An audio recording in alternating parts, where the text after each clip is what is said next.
जय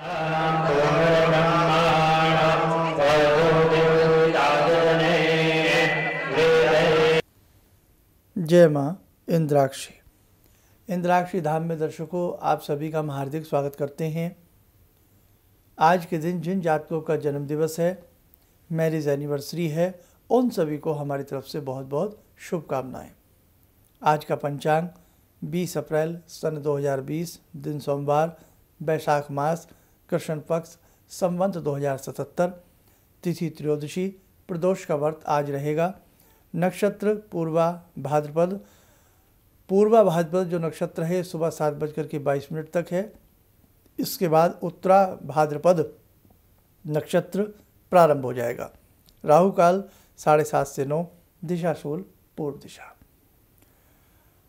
बहुत अच्छा आप हम सबके साथ स्तुतियां कर रहे हैं। पूरे विश्व का कल्याण हो, इस निमित्त के लिए हम प्रतिदिन स्तुति करते हैं शाम को ठीक 7 बजे। तो आज शाम को जो 7 बजे स्तुति होगी वो तुलसी स्तुति होगी। अब हम आज का कार्यक्रम प्रारंभ करते हैं। कई बार मन में ये चिंता हो जाती है कि बुढ़ापे में सुख मिलेगा या नहीं मिलेगा।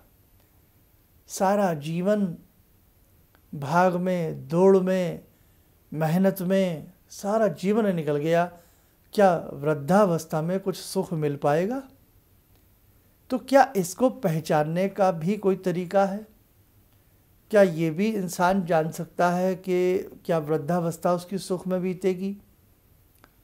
कई बार बचपन से लेकर जवानी और जवानी से लेकर के बुढ़ापा और जीवन की आखिरी सांस तक व्यक्ति तिल तिल पिसता रहता है। जीवन जीने की कोशिश करता है, लेकिन उतनी बार वो मरता है। मतलब किसी न किसी परेशानी से हमेशा परेशान रहता है और अंततः दुखों में ही जीता है और दुख भोगते भोगते ही वो संसार से चला जाता है। व्यक्ति जब बचपन में होता है तो क्या सोचता है, हमारे पास पैसे हों, हम इतनी सारी टॉफ़ी खाएं, चॉकलेट खाएं, मन होता है सभी बच्चों का।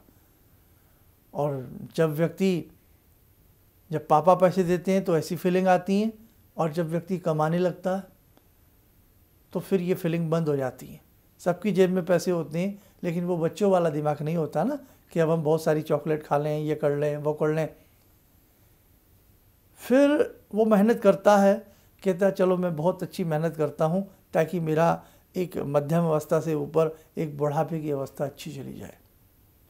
सपने सजाता है, लेकिन कहते हैं ना कि कभी किसी को मुकम्मल जहाँ नहीं मिलते, कभी जमी तो कभी आसमां नहीं मिलते। ज़रूरी नहीं कि सभी के जीवन में वृद्धावस्था में सुख आए। हमारे ऋषियों ने इसके लिए भी एक पैमाना बनाया, वो है इंसान की वैदिक जन्म पत्रिका। उसमें कुछ बातें ऐसी छाप दी जाती हैं, कुछ ऐसा गणित होता है कि जिससे भास हो जाता है कि आपको वृद्धावस्था में सुख मिलेगा। आपकी हाथ की रेखाओं में कुछ ऐसी रेखाएं बलवती हो जाती हैं कि आपको वृद्धावस्था में सुख मिलेगा। आइए कुछ बात करते हैं। अगर किसी व्यक्ति का लग्नेश केंद्र में हो, जन्म पत्रिका में किसी भी व्यक्ति का लग्नेश, अब जैसे लग्नेश क्या होता है, प्रथम भाव कुंडली का, उसको लगन कहते हैं।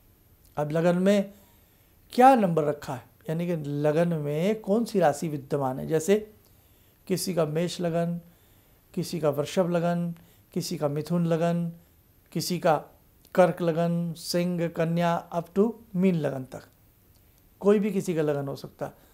अब उस लगन के ऑनर क्या है, उस राशि के स्वामी कौन है। जैसे किसी का मेष लगन, 1 नंबर किसी के लगन में लिखा है तो उसका कौन सा लगन हुआ, मेष, और उस लगन के स्वामी कौन हो गए, मंगल। वृषभ हुआ 2 नंबर तो स्वामी कौन हो गए, शुक्र। तो कहने का मतलब किसी भी व्यक्ति का लग्नेश यदि केंद्र में हो, केंद्र किसको कहते हैं, प्रथम भाव, चतुर्थ भाव, सप्तम भाव, दशम भाव को केंद्र कहा जाता है। लग्नेश केंद्र में हो और यदि शुभ स्थिति में हो तो निश्चित तौर से उसको वृद्धावस्था में सुख मिलेगा ही मिलेगा। और यदि केंद्र में शुभ ग्रह भी हों, अशुभ भी हों और द्वितीय भाव में अच्छे ग्रह हों केंद्र के साथ साथ, तो भी ऐसे व्यक्ति को वृद्धावस्था में सुख मिलता ही मिलता है। हथेली की बात करूं, रिंग फिंगर के नीचे क्या होती है? सन लाइन। अगर किसी व्यक्ति की हथेली में दोनों हाथों में सन लाइन अच्छी बनी हो, उसमें कतई भी कट ना हो, सूर्य पर्वत अच्छा हो, वलय खंडित ना हो, वृद्धावस्था में सुख मिलेगा ही मिलेगा। हथेली में गिनी चुनी रेखाएं हों, कम रेखाएं हों और चंद्र मांसल स्थिति में हो, सुख मिलेगा ही मिलेगा। कुछ पॉइंट्स तो ज्योतिष में ऐसे निचड़ दिए जाते हैं, ऐसा गणित उनका निकल करके आता है कि वो विफल नहीं होता। जैसे आप कुछ पॉइंट बड़ा नकारात्मक स्थिति भी पैदा करते हैं। तो इसलिए जब जन्म पत्रिका देखी जाती है तो उसके शुभ अशुभ ग्रहों पर भी निगाह चलती है, गणित निकलता है, उसकी अंतर्दशा, महादशा, प्रतंत्र दशा, सारी चीज़ों को एक एस्ट्रोलॉजर, हालांकि इतना समय उसको नहीं लगता, उसके दिमाग में तो सब कुछ बना होता, कौन सा ग्रह ये जन्म का है, अब गोचर में कहाँ कौन सा ग्रह चल रहा है, तो ये सारी चीज़ें वो अपने दिमाग में मिनट सेकंड में कैलकुलेशन करके आपको बता देता है। तो ऐसे ही आपकी हथेली बता देती है कि वृद्धावस्था का सुख कैसा रहेगा। और ये जो मैंने कुछ पॉइंट्स बताए हैं तो ये तो लाजमी ऐसे हैं कि वो बिल्कुल बताने में सक्षम होते हैं कि आपको वृद्धावस्था में सुख मिलेगा ही मिलेगा। दूसरी बात, जो व्यक्ति चंद्र जिनका निर्बल हो, हल्का सा बलिष्ठ ना हो बल्कि कमज़ोर हो, लेकिन सूर्य बलवान हो, तो भी मैंने देखा वृद्धावस्था में सुख मिलता है। नीच के शुक्र हों भले ही, नीच के सूर्य भले ही हों, कमज़ोर सूर्य भले ही हों, और वो कमज़ोर सूर्य केंद्रगत हों या एकादश भाव में हो या दसम भाव में हो, दसम भाव केंद्र होता, एकादश केंद्र से बाहर चला जाता, इन स्थितियों में भी हो तो सुख मिलेगा। भाग्येश बलवान हो, कुंडली के नवम भाव का स्वामी भाग्येश बलवान हो, तो भी मैंने देखा है ऐसे व्यक्ति को सुख मिलेगा। बहुत सारे पॉइंट आम व्यक्ति नहीं समझ पाता है। आप किसी भी अच्छे मर्मज्ञ को अपनी कुंडली या हाथ दिखा सकते हैं।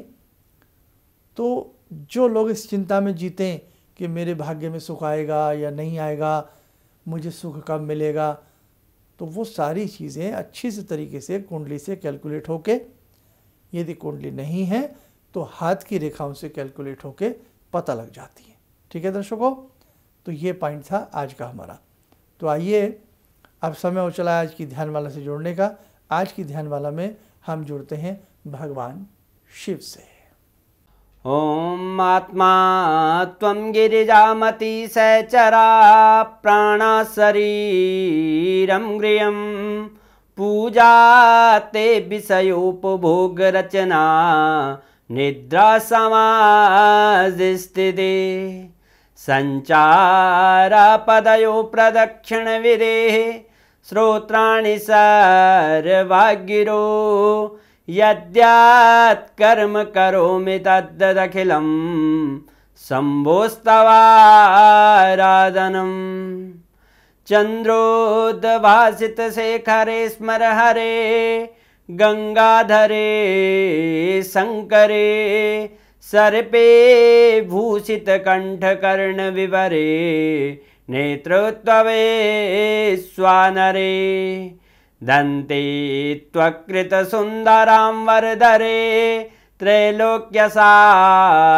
हरे मोक्षार्तिं कुरु चित्तवृत्त्यमचलं मन्येस्तु किं कर्म वे वंदे देव उमापतिं सुरगुरुं वंदे जगत्कारणं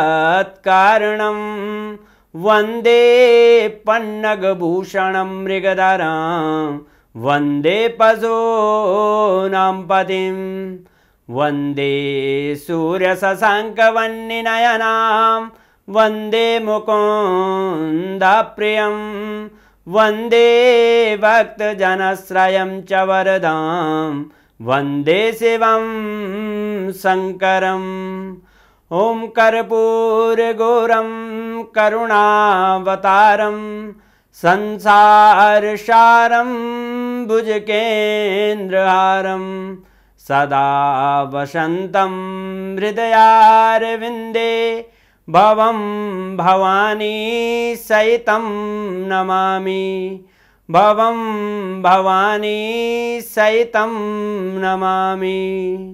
कवच बना लें, ध्यान करें, भगवान शिव का आशीर्वाद सबके ऊपर बरस रहा है।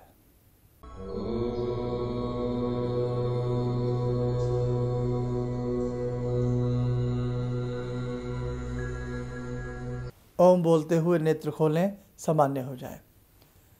दर्शकों, यदि आप हमारे संस्थान से शुद्ध वैदिक जन्म पत्रिका बनवाने चाहते हो, उसके लिए आप हमारे संस्थान से संपर्क कर सकते हो। दूसरी बात, जो लोग दूर दराज रहते हैं, विदेशों में रहते हैं, जिनका हर समय दिल्ली आ पाना संभव नहीं होता है, तो ऐसी अवस्था में हमारे संस्थान से कॉल अपॉइंटमेंट भी ली जा सकती है। आप घर बैठे बैठे ही हमसे संपर्क कर सकते हैं। एक बात और बताएं, आज शाम को तुलसी स्तोत्र पढ़ा जाएगा। माँ तुलसी का ध्यान करके अपने अपने बच्चों के विश्व के कल्याण के लिए इस तुलसी स्तोत्र को ज़रूर सुने। और हमने, चाहे आपको संस्कृत बहुत अच्छी आती है, लेकिन हमने इस बार के समस्त स्तुतियाँ और स्तोत्र ये हिंदी में ही लिए हैं, ताकि सब लोग आराम से समझ सकें और सुन सकें।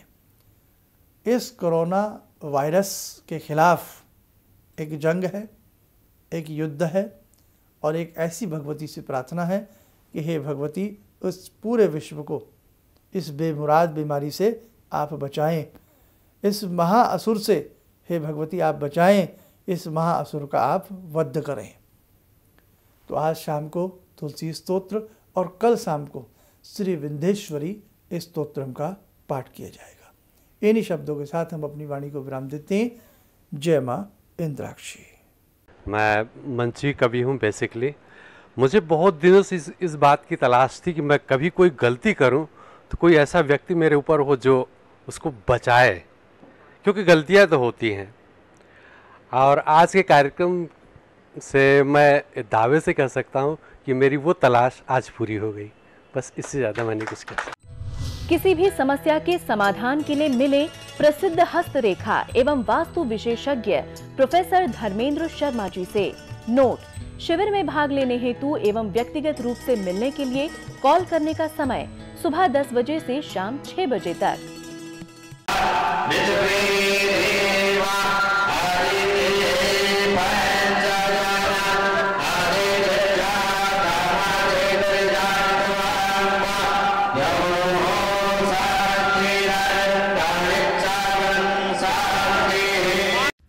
हमारे विभिन्न ज्ञानवर्धक कार्यक्रम देखने के लिए आप हमें अभी सब्सक्राइब करें, बेल आइकन को प्रेस करें ताकि आप देख सकें हमारा कार्यक्रम सबसे पहले। और अधिक जानकारी के लिए फेसबुक पेज को लाइक करना न भूलें।